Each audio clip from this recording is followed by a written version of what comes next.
Ang haba ng hair ni Catherine. Nililigawan daw kasi siya ni Alden Richards at Jericho Rosales.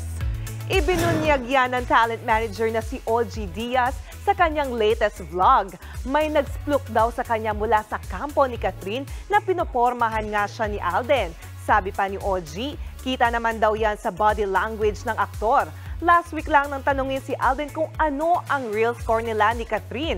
Ang sagot lang niya, what you see is what you get.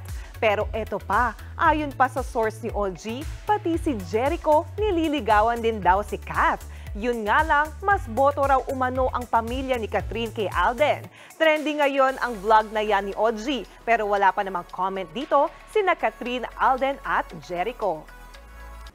Mga kapatid, Jania Lipon po, laging maging updated sa latest sa entertainment and lifestyle para maging una sa balitaan.